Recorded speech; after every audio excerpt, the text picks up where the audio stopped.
waterways and 8 different highways, this is a place in motion, sending goods, services, and ideas not just across the state, but across the world.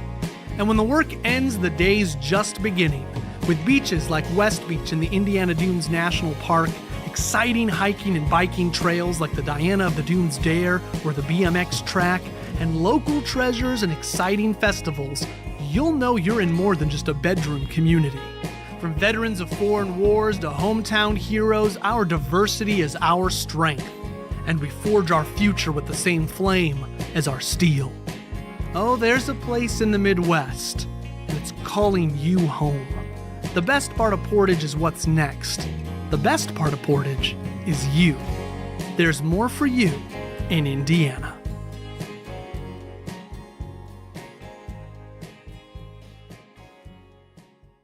There's a place in the Midwest, 50 miles southeast of Chicago, nestled near the coast of Lake Michigan. It's a place driven by what's coming next, a place where industry is the lifeblood of its community, and its pulse is gritted with sand and steel, fire and smoke. It's a city building its future together, one business, one family, and one home at a time. This is a place for makers, doers, and dreamers. It's where the global marketplace meets hometown values, where Americana isn't just a tradition, it's a way of life. Here, your experience makes the difference. With access to railroads, major waterways, and 8 different highways, this is a place in motion, sending goods, services, and ideas not just across the state, but across the world. And when the work ends, the day's just beginning, with beaches like West Beach in the Indiana Dunes National Park, exciting hiking and biking trails like the Diana of the Dunes Dare or the BMX track, and local treasures and exciting festivals, you'll know you're in more than just a bedroom community. From veterans of foreign wars to hometown heroes, our diversity is our strength, and we forge our future with the same flame as our steel. Oh, there's a place in the Midwest, and it's calling you home. The best part of Portage is what's next.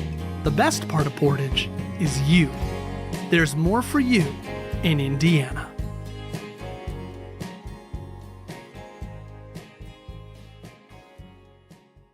There's a place in the Midwest, 50 miles southeast of Chicago, nestled near the coast of Lake Michigan. It's a place driven by what's coming next, a place where industry is the lifeblood of its community, and its pulse is gritted with sand and steel, fire and smoke. It's a city building its future together, one business, one family, and one home at a time. This is a place for makers, doers, and dreamers. It's where the global marketplace meets hometown values, where Americana isn't just a tradition, it's a way of life. Here, your experience makes the difference. With access to railroads, major waterways, and 8 different highways, this is a place in motion, sending goods, services, and ideas not just across the state, but across the world. And when the work ends, the day's just beginning, with beaches like West Beach in the Indiana Dunes National Park, exciting hiking and biking trails like the Diana of the Dunes Dare or the BMX track, and local treasures and exciting festivals, you'll know you're in more than just a bedroom community. From veterans of foreign wars to hometown heroes, our diversity is our strength, and we forge our future with the same flame as our steel. Oh, there's a place in the Midwest, and it's calling you home. The best part of Portage is what's next. The best part of Portage is you. There's more for you in Indiana.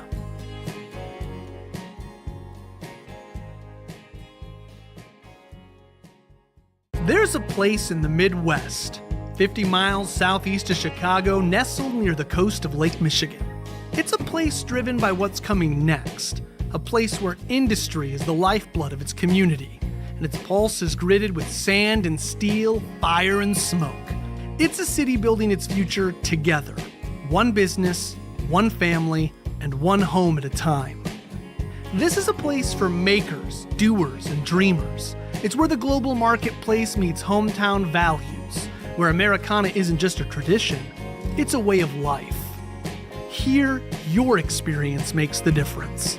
With access to railroads, major waterways, and 8 different highways, this is a place in motion, sending goods, services, and ideas not just across the state, but across the world.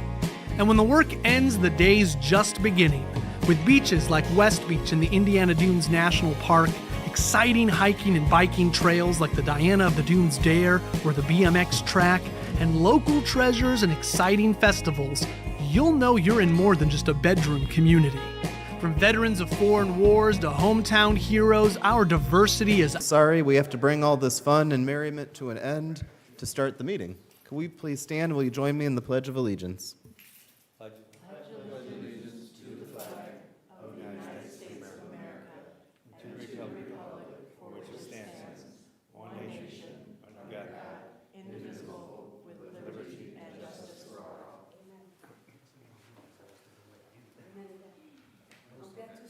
So we're going to start by swearing in. Dominique, would you mind joining me up here and we'll do the oath for you? No, I don't have a Bible. What's that? I don't have a Bible. I didn't bring the Bible. Are you comfortable if you just do it? I can see if there's one just over there. Do you want a Bible or? Okay. I think we're okay. Okay, so here it is. There's 3 copies, but she only needs to sign 2. So what I'll do is I'll raise your hand, and then you'll repeat after me when I say state your name.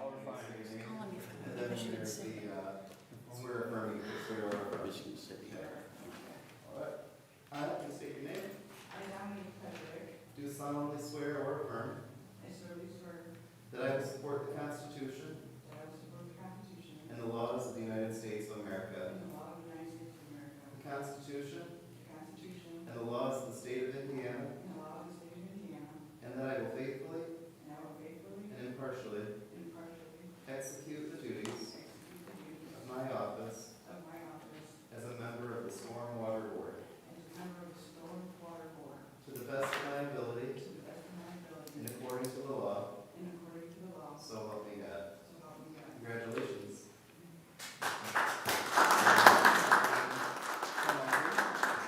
And then we'll get you a copy of one that has our seal on it, our stormwater letterhead. Thank you all for being here. Those who came for the swearing in.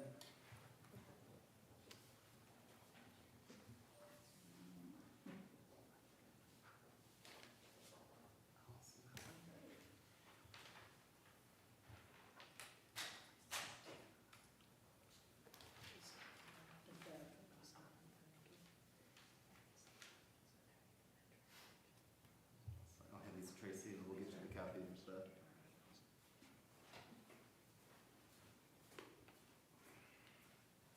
Thank you, Tracy. You're welcome. Thank you. I'll get you a copy.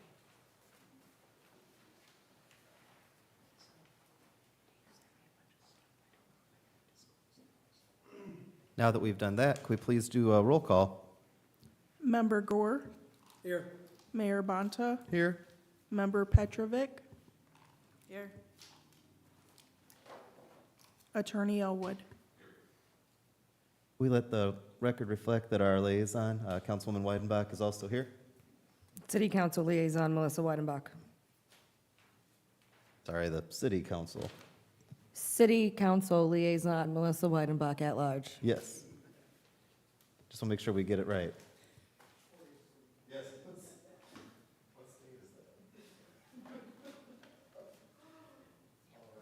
Did everyone have a chance to take a look at the minutes? Is there a motion on them? Motion to approve the minutes from May 7th. I'll second, since I was there. We have a motion and a second. All in favor, please signify by saying aye. Aye. Aye.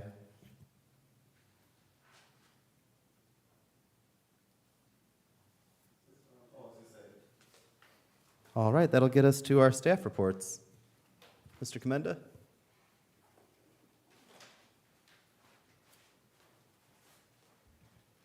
Evening, everyone. Right now, we have our Elgin sweeper has got a lot of electrical problems. Jamie's trying to work on it. I believe he's got an outside source helping him. I don't know when that's going to be back up, so we're down to one sweeper right at this particular time. So hopefully, we'll do the best we can with one sweeper, but I do not know when this Elgin's gonna be back up. And Jamie's just kind of beside himself, so we'll keep working on that and go from there. The construction crew has been trying to complete all the tasks they need to do for the paving that's gonna happen this year, very shortly. We do have a few odds and ends left to do yet. We have an issue on Evergreen Street right by the bridge. We got a pretty bad washout, and part of the road fell off. We got barricades up right there. We're trying to figure out exactly what we're gonna do, because that slope, it's like a one-to-one slope. It goes straight down. It goes where the road ends, it just goes like this, straight down into the creek. If you remember, the county did a job on that bridge a few years back, and they actually put gabions and they put sheeting in behind the gabions. So we're gonna have to try to figure out something with that, but we're working on that. Ash Street, if you recall, a long time ago, I actually came to this board and asked for approval to do that job and bid that job out. We've been kind of having problems with NIPSCO. They're not doing what they need to do for us to be able to do the job. And we did kind of a Band-Aid. The construction crew went in there, took out all the soil, put in stone. They had wrapped it with fabric to try to minimize any sinking of the road. Well, now it's sunk again. So I told Luke Sherry to go ahead and just put it out to bid. Let's get a contract in hand, and then we'll try to take care of the NIPSCO problem later. So that's where we're kind of at with that. Mr. Hannon is working on the ravine over in Austin Hills to make sure we're going to try to end up piping that in if possible. He's going to make sure that the pipe will handle any water from downstream, and then we'll kind of go from there. I got permission from an owner of an empty lot that's there to use his lot to stage and that. So that's a good thing to have. It will take a lot of fill. Like I said, we'll see how it goes once John gets a little bit more ahead of the game on that. So other than that, it's just been fun. So anybody have any questions? All right, thank you all. Thank you so much, Dan. So that'll get us to the unfinished business of the variance request for Sweetwater.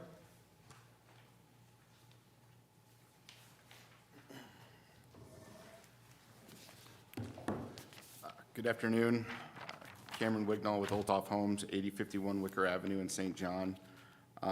Here again to pick up on the variance request that was tabled in the previous month's meeting. We did meet with the city engineer again. We also included Mr. Commenda on this one to discuss the three variances that we are seeking. The outcome of the meeting seems to be favorable for these three variances. So really quick, I'll run through those again, and I will be happy to answer any questions you may have.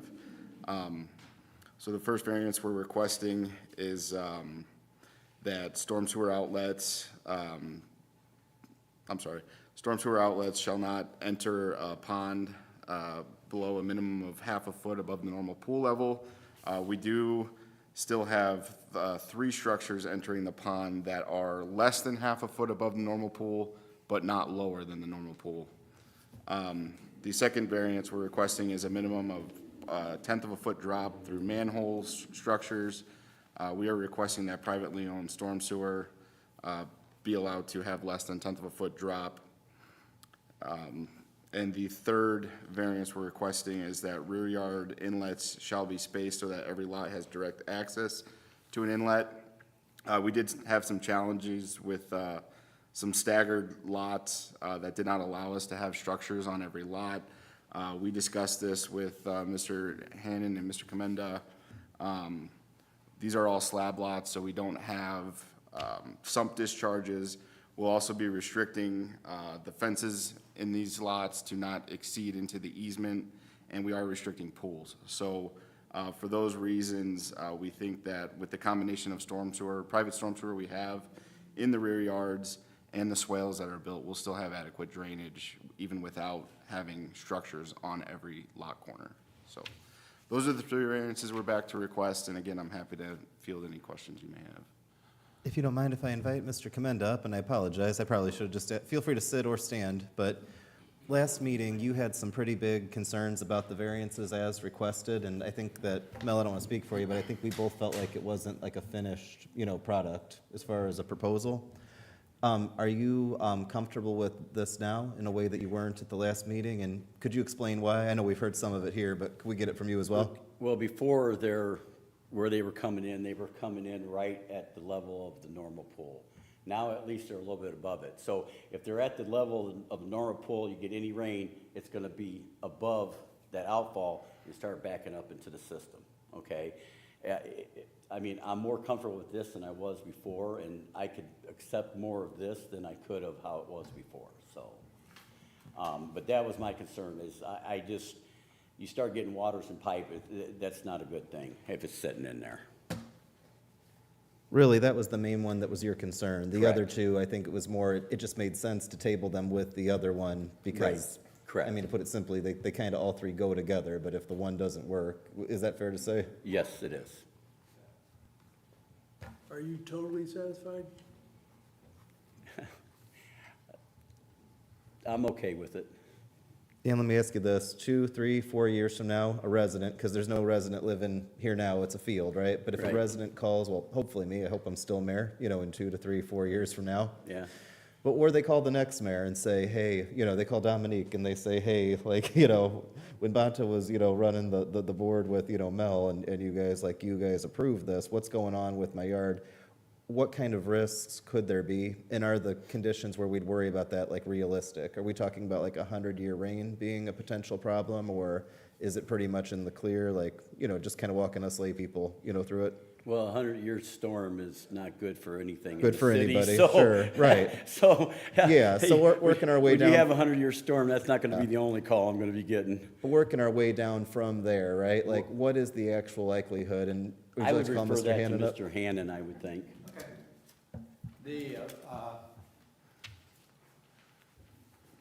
I think the answer is that the storm sewer systems are going to function exactly as we require in the manual. This is simply a matter of where the outlet is relative to the normal pool of the pond. But we require every storm sewer that's installed be fully capable of carrying the 10-year storm inside the pipe, that they're meeting that requirement, the 25-year storm in the system, so in other words, no ponding in the streets, and then beyond that, we require overland flow routes. So you can only make your storm sewers so big, but these storm sewers that they're proposing meet all the requirements. It's simply a matter of where the end pipe is relative to the normal pool of the detention pond. And they're at or above the normal pool of the detention pond. When they were here last week, one of those outlets was below that normal pool. So they've made adjustments as Dan and I have requested. So we are recommending these variances. Melissa, do you have any questions? No pressure, I'm watching your expression. I want to make sure that you, like, interest, because like, you're like a really good city council person from Portage, Indiana. No, I and, mean, like, this is my first time, doing all of this on this board, so I know it's very interesting and I like it. Okay? John, the only question I have is. Yes? Why do we need variances if they satisfy all the standards for the city of Portage? The storm sewer system, the size of the pipes, the capacity of the pipes, the capacity of the inlets, all meet the requirements. This is just a matter of they're running out of elevation for their system in terms of where their outfall is for the subdivision. And so they're requesting that the outfall be slightly lower than the technical guidance manual requires. Mr. Hannon, I think It about. doesn't affect the hydraulics of the system. Yeah, I think about one of my favorite quotes, or maybe it's a meme, where they have the person who says you got the world literally falling apart, and then me at City Hall thinking to myself, man, this shed is 4 feet too close to the fence. Is this kind of a matter where it meets the requirements, or what we would consider requirements to make sure everything is good, but we've got our city has a definition of how far apart things have to be? Yep, And this just, that's exactly right. Yeah. basically, you can mow During- around the shed. During you can also dry get- conditions, when the storm sewers aren't, when it's not raining, all the storm sewers will be above the normal pool of the water. They won't be down in the water. If you take a ride around town and look at some of our older retention ponds, you'll see that we have outfalls that are below that. So that's why we established this new standard. I don't know why we came up with half a foot, but in this case, they're asking for relief from that half-foot space. It sounds like, as a rule, the half-foot is a good way to make sure that if there's a potential problem, we have some legal ability to stop and review, which I think is pretty Yeah. much what happened here. Yeah, and That's not ideal, saying you it's an guys were doing ideal something situation. wrong, but it gives us some ability to check it. Yeah.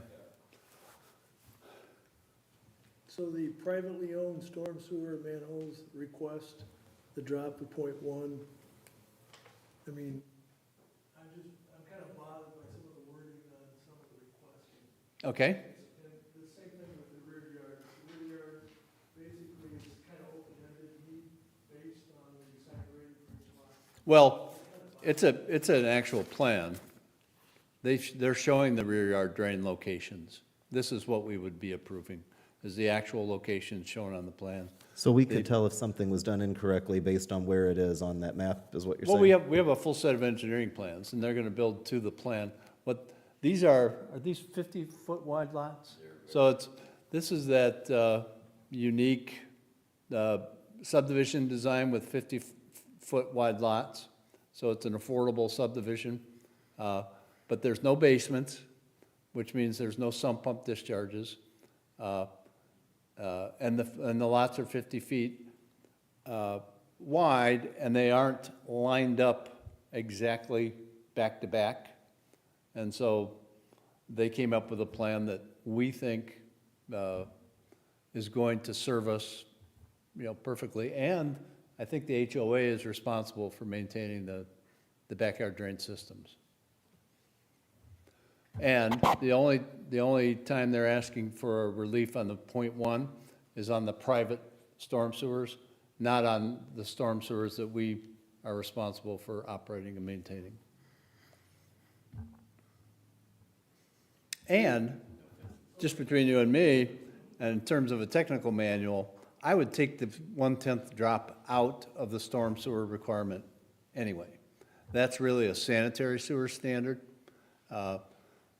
which I would not be recommending.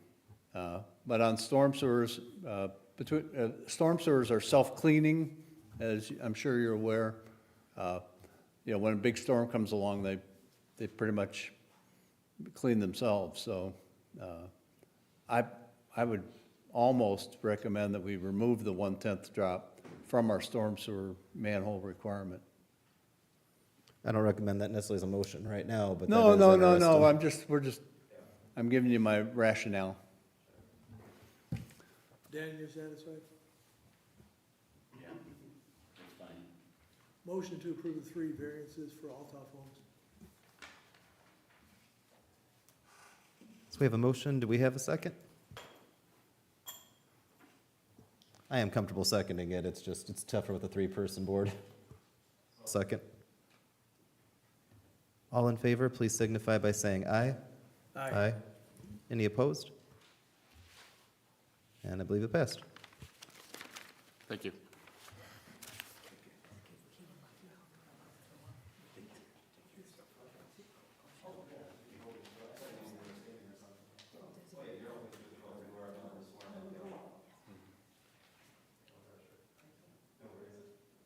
So that'll get us to the new business, the variant for the out-of-spec stone Swanson Trails.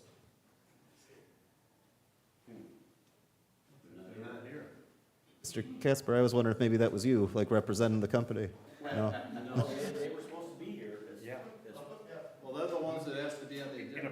Yeah, they were supposed to be here. we should speak for them. Okay, well, I was just gonna give him the situation of what's going on. That makes sense. If you're comfortable explaining, yeah, the situation, but just, yeah, we'll be light on the, I don't know, Right. opinions of it. Okay, so last year, out at Swanson Trails, I got a call from Adam saying, hey, Dan, you need to come out here. They're using the wrong stone for their backfill. So I went out there, and by our standard and spec sheet, it calls for 53s, aggregate, or, and essentially it's limestone. But anyway, beside the point. So they use stone that's open graded. Okay, so what could happen with open graded stone is you got a trench, you got this open stated ground, and then what happens is when the water table comes up and down, the dirt eventually, and this is clay, which will help and maybe delay it, but usually the dirt will come into that stone and then you'll start getting sinking, okay?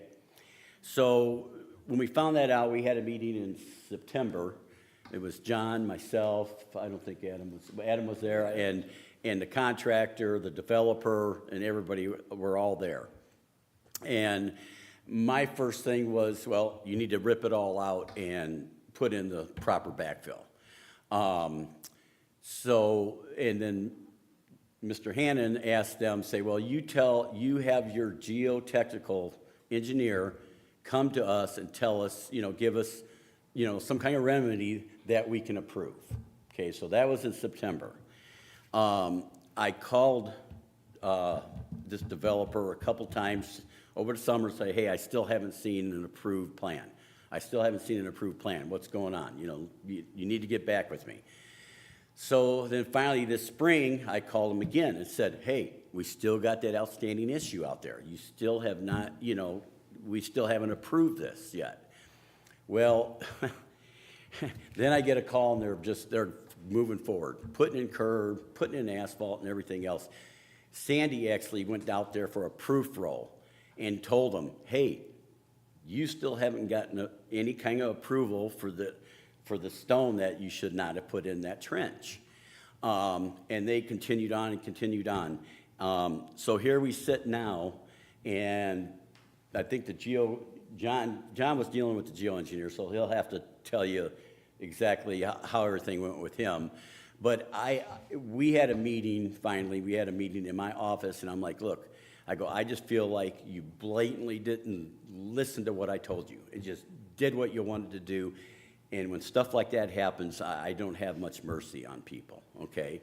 So I know they kind of came up with an increased maintenance, but I just feel, I think it almost makes me want them to tear it out. Now, what this board decides, and after John Hannon gives his portion of it, I just feel like they just did what they wanted and did not listen. And like I said, I don't have mercy, and I don't have, it really made me upset. So Well, that's kind of where we're at. Let me just start here, and not to put you guys on the spot, but you guys see when, I'm not talking about Mr. Hand, I'm talking about the gentleman behind you. You guys worked diligently after facing this board and our determination to make sure everything, was on the up and up. Dan, should any of stop work order have been issued or anything like that, or was one and they just didn't follow it? No, we didn't issue them a stop work order. We just told them we needed a plan before they could really continue. Yeah, before they started building the road On top of it, yeah, because, there's all kinds of things they could do up to that point. Essentially it sounds like what they did, and they're not here, so I gotta be careful, but it sounds like what they did is they went and finished the job essentially to say, well, it's already done. Maybe what are you gonna do about it? Is that potentially the issue? Well, that's kind of how I feel. Yeah, well, no, I feel like this variance request should have came to this board probably in September or August, Yeah, well, if they weren't gonna do nothing about it or give us some kind of plan, so, like I said, it's very upsetting. They just kept moving forward, and it was on their, and Sandy even told them when she was out there, she said, you're doing this at your own risk. So, but I'll let John talk about the geo part of it, because, like I said, he did get a few emails. I know at first in September, he got an email right back, and then it was crickets for how long? Between September and May. In May. So, But I'll let him talk about what the geo and him, or what he got from the geoengineer, from their geoengineer. Your turn, John. You want to do that? Okay. Absolutely. Okay. Again, I think they should be here to speak for themselves, but I agree, everything what happened the way Dan described it. We were then, we got a letter from the developer last fall and immediately reacted to it and said, you know, it was by the developer, not really by an engineer or their geotechnical engineer. And we responded immediately and said, we need a technical response to this issue. And that's when things went quiet. I have a letter, it might be in your packet, dated May 3rd. So that's when things woke up again. And what they're saying is, they think it's going to be fine. Well, it's a letter from Midland Standard Engineering and Testing. So anyway, their geotechnical engineer says they think this is going to be, that we're not going to have a problem with this. The net result is, we had a meeting over at Dan's office about 2 weeks ago, 3 weeks ago, with the developer, and what they are going to offer is an extended warranty. I know, I'm going to tell you, I'm telling you what their words are going to be. They're offering a warranty through the year 2031. So if there's any settling between now and 2031, we'll have a financial guarantee. Tracy, is this the same company that we keep telling to fix the sidewalks in that neighborhood where they won't fix the sidewalks despite the warranty? Correct. Wow. You've got it. Okay. Anyway, they're not here today. Maybe they'll be at the sanitary board meeting, because it wasn't just storm pipes, was it, Dan? It was both. It was sanitary. It was sanitary also. So they may be here at 5 o'clock to represent themselves. But that's the story. That's where we stand. They've been less than responsive, and they're going to come and ask you, or they're going to come and offer you an extended warranty.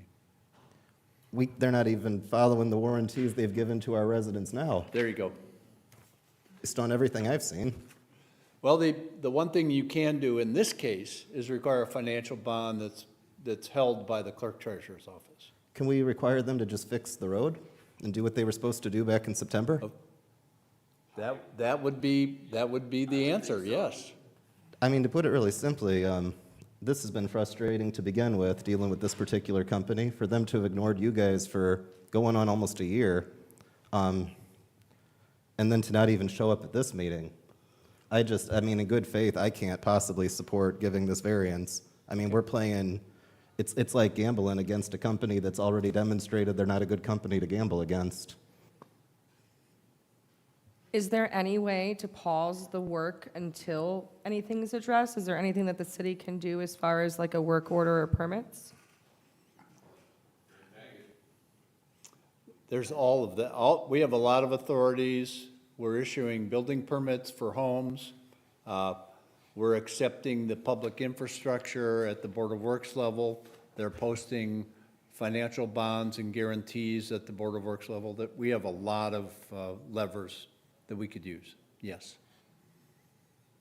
I just think we have current residents that might be looking at moving into this neighborhood. We have new future residents that could be moving into this neighborhood, and based on the way that this company has behaved, prior issues with dealing with them, and them not having the courtesy to show up at this meeting, I'm just very concerned. I think that we kind of need to make sure that all rules are followed.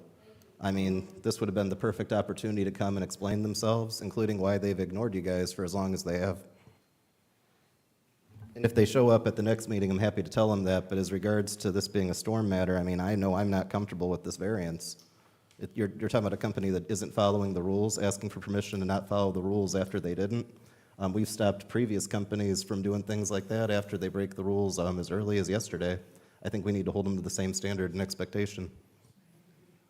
So, this question is actually for Adam, because he's in the field. My question to you is, how much of this pipe is it everything under the roads, or is it from the roads all the way down to Route 6? Would you mind coming up, Adam? Sorry to make you come, but it's the C-SPAN era. We got the, So when I was out there, it was caught on a storm side, and it's roughly, we measured out roughly 2,200 feet of sanitary pipe that is in the middle of the roadway that is affected.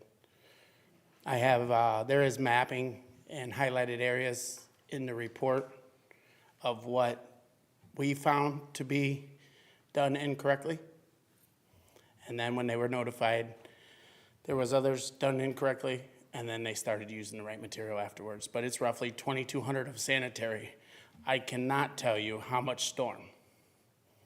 Because they had 3 crews in there with one person trying to keep up with them. I have no clue how much storm is affected as I do sanitary. Sanitary is easier to keep track of. Storm just goes every which way. So Lennar's put in 2 previous subdivisions, one on Airport, well, 2 on Airport. One Brookside and the other one is behind Coles. We didn't have those issues there, correct? I cannot speak on that. I was not the field inspector at the time of the infrastructure going in on those. The infrastructure was in on most of that. All I did was review underground video. I did not actually inspect the installation of the pipe. But what I can tell you is they are claiming they did it in Bauer Farms, and I do not recall any of that on the end of phase 1 in Bauer Farms like that. And now they're in phase 2 of Bauer Farms, and it is being installed correctly. and just to be clear, Bauer Farms is a separate company. You're saying that they're comparing their work to a different Yes, company? I'm sorry. Yeah, no problem. So, Let's yeah, be it's clear. not the same company. It's the same contractor doing the work, just different neighborhood. And that work is done correctly in that neighborhood. Adam, I don't want to, oh, I'm sorry, go ahead. Go ahead. I don't want to bring up something if it's not necessary or if it's irrelevant, but you know so much more than me. You can tell me if it's not relevant, but do you remember sometime last year we were having some issues with people saying that they were smelling what they thought was sulfur in their, in Brookside? Yes. Could this be any relationship to this material, or would that be me? I just know so little about the subject. I just want to make sure if that was, because we never really found out what that was, I don't think. I don't believe that the twos carry the sulfur. I believe that's a slag road base issue. I believe it's 2 different issues. Which I think was your conclusion last time, too, that Right. that eventually goes away. Yeah. So their bond for Brookside and, what's the subdivision behind Coles? Preston Trails. Is there any way of trying to prove what they've got there? Brookside was a different contractor. Oh, okay. Yeah, just that contractor, it was a totally different contractor. What about Preston Trails? Was that a different contractor? No, that's No, the same. that's the same. And from what I came in on that, they put everything in correctly on that.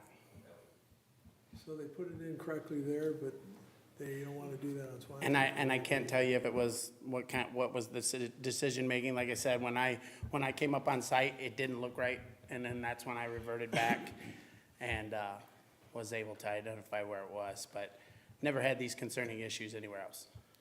Now hearsay, okay, this is just hearsay. They could not get the right material for some reason. The quarry didn't have the right material. That's why they used the 2, but that's just hearsay. So. Yeah, but I mean, if I'm building a house and I can't get any tiles for my roof, so I use straw, like, I mean, I don't Right. get to just Right, do whatever I want. I know. You know, I know, I'm just saying what I heard. Wasn't expressing that at you, Dad. I Yeah, just, yeah. yeah. So, Like I always tell people, I don't want to do it is not an appropriate answer when you're going for a variance. You have to explain why there's a situation meriting a variance. Any other questions? Thank you.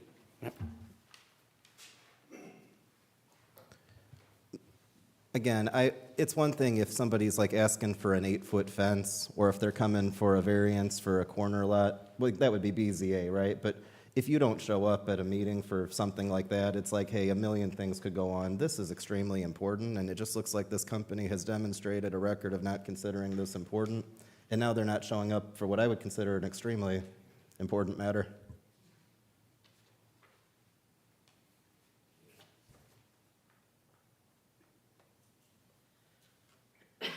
So are we I, moving on this, or are we I'm- tabling, or?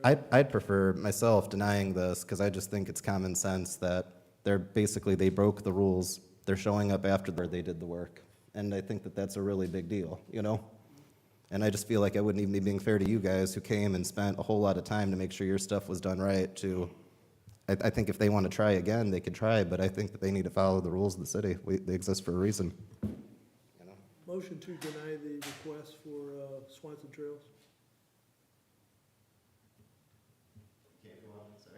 A motion or second it, sorry. So we- Second the motion. So we have a motion and a second. All in favor, please signify by saying aye. Aye. Ooh.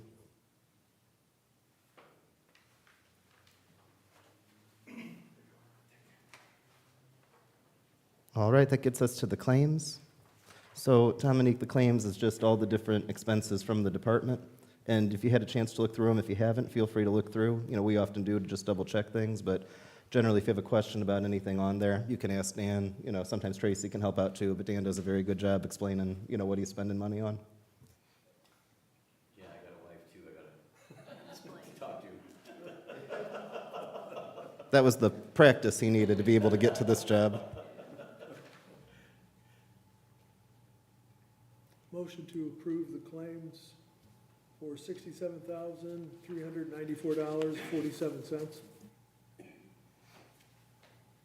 I'll second it. So we have a motion and a second. All in favor, please signify by saying aye. Aye. And then any other business proper to be brought before the board? Oh, Mr. Commenda, you're back. Yeah. Okay, so I went out and we got 4 quotes for this machine. It's called a dingo machine. And if any of you know what a mini X is, it's kind of a little backhoe. It's a small little machine. Well, this one is actually more narrow than this machine, this mini X we have. And this would be good for like in backyards. Sometimes we might only have gates to get through. And at the fire department, we have a job that's coming up, and with the previous machine, we only got like 1 inch, so we cannot take it in there. So we'd have to go in there and hand dig everything and wheelbarrow it out. So this machine will fit between them columns to get in there. That's just kind of another example. So I went out and got quotes for these. Like I said, I got 4. And actually, the lowest, it was less than I thought it was going to be. It was actually $35,000 from Riggs over in Valpo. The construction crew went and looked at the machine, and they liked the machine. So I just wanted to kind of make this board aware that I'm going to buy this machine out of my capital and kind of what it's for. So, but I just wanted to let everyone know, because we got Case, Alta, Russo, and then Riggs, and Riggs came in lower, and the lowest quote, and it was 35 and some change. So anyway, I just want to kind of let this board know what I'm doing and why I'm doing it. And I don't really need an approval for that, correct, Kenny? Yeah, so, but I just kind of like to make you aware of, so that if you see dingo on the next claims, you know, you won't ask me if I bought a dog. So, anyway, thank you. Thank you so much. Any other matters? Joe, did you have something, or feel free to come up? So, thank you. My name is Joe Casper. I live at 5891 Lexington. And so when we have a 25-year flood, we don't experience one little flood. We have our floods every year, and every time it rains. So I was out there the other day, and I seen a young lady marking up some markings on the corners, and I asked her about what she was up to, you know. And she says, well, you guys are going to get paved this year. And I almost fell down because it was been 28 years since I lived there, and the road has never had anything. I mean, potholes, you know, been filled in. So I asked her, I go, who do I speak to about the drainage issue that we have? So if you're going to be tearing up the whole road, because the Bonner Center was always you could never do it because they only have one entrance. So now they have 2 entrances.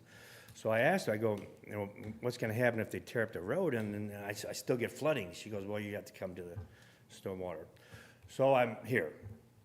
So we have 3 drops. There's one in front of my house, one across the street, and one on catty corner from my house. But the neighbor does not have a drop. So my concern is that if you pave a road again, you're gonna still have the same problem.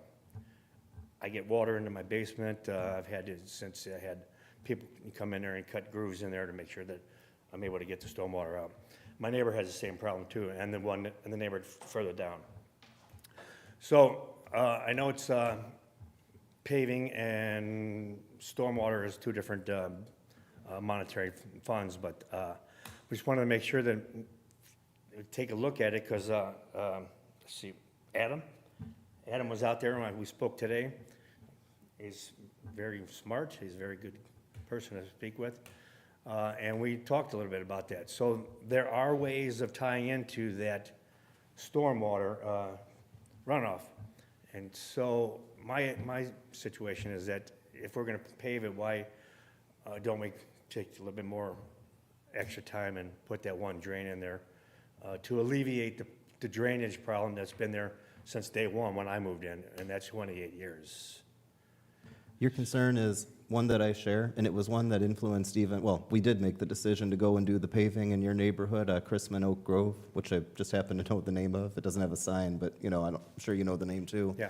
Similar with our work that we're trying to do to get Birdland paved. Birdland's, not to call it an easier example, but you're familiar with Birdland. Right. For a long time, I'm just using it as an example because it's very similar to yours. For a long time, we've had situations where, no worries.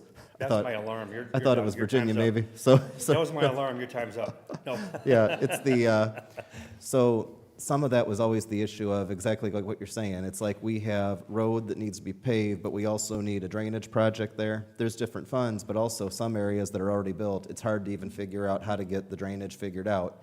But at the same time, there are certain areas where now the road has gotten so bad that we at least got to do a 2-inch to be able to get some things covered because, well, again, I drive to the Bonner Center, I drive past your house, not to tell everybody where it is, but I know exactly what your road. Well, that road has withstood its time. It is, yes, absolutely.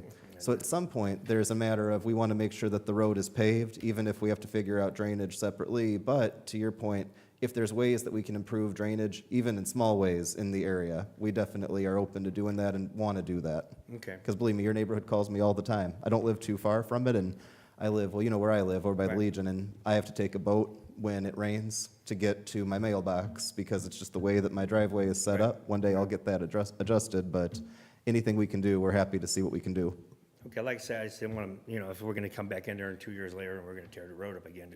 Probably more like 5 to 10, assuming that we get, the right financials together. But Okay. to your point exactly, I don't know if it can handle not being paved for much longer. So, the only question about the paving is that, so the road slopes like this, and then it's just going to be another burden. It's just going to continue to run off that way. So what is the slope actually supposed to be? Is it going to be a flat slope, or is it going to be a curved slope? Or is it... Mr. Hannon, would you know about that, even though it's a Well, different? Typically, we put a crown on a road, so the center of the road would be high, and we slope it 2% to the edges. Okay. So it's crowned in the middle. There are times when we do the reverse of that, Yeah. when we have to, but the typical cross-section would be high in the middle. Okay. All right, well, thanks for hearing me out. Well, absolutely. Again, I wish I could have told you we already had it figured out, and you were the first guy to find out, but we're happy to work with you to get that. I was hoping I was going to get Christmas in July. Almost. Anything else before, or do we have a motion to adjourn?